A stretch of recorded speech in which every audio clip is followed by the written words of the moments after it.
Today I'm going to show you how to do an exercise called a stability ball dumbbell fly. This is an exercise which engages the muscles of the pecs, that's the muscles in the chest.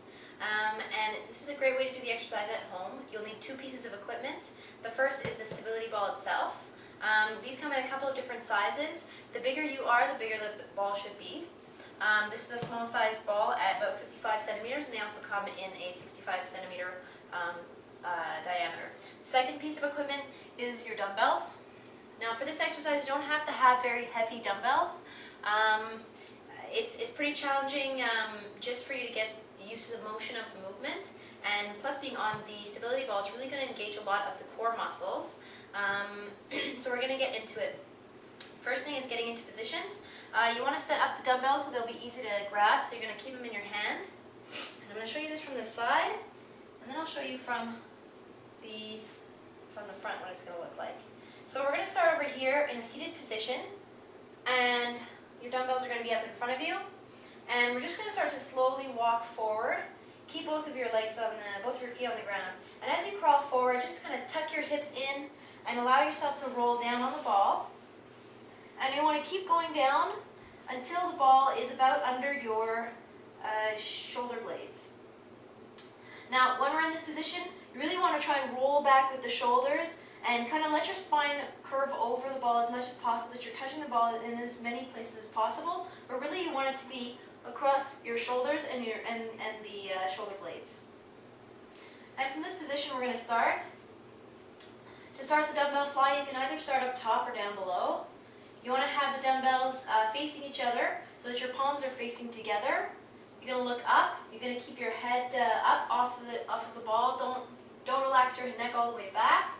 Keep it up so that it's parallel to your body. You want to keep your feet flat on the floor.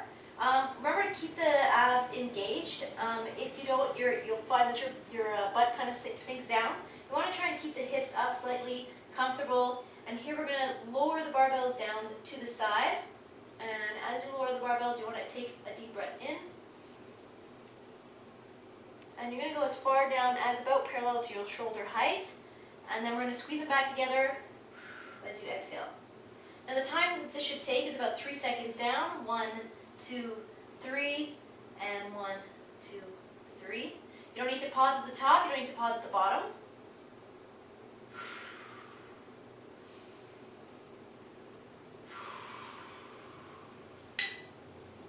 And throughout the movement, try and keep the arms at equal distance apart. Try not to let one side drop down and the other side come down at its own time. Another thing that you can keep in mind is that as your arms are coming down, and I'll show you this from the other position, is that as your arms are coming down,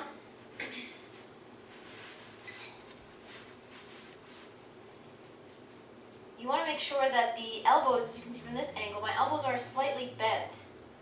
So you can keep that slight bend in your elbows. It's not going to harm the movement. Okay? Reason being that when your elbows are open straight and you're opening down, it actually puts a lot of stress on the tendons that are holding the elbow joint together. And you can really feel it if you lock your elbows out. You really feel a lot of pressure here, and that kind of takes away from the movement. So try and lock the elbows in a slight bend and maintain that bend throughout the movement. Inhale. Exhale. Inhale. Exhale. And as you're done, you can just put the barbells down at your side, and same way that you got down, you can walk yourself up the ball, and that's what it's going to look like. That's everything that you're going to need to know on how to do a stability ball dumbbell fly.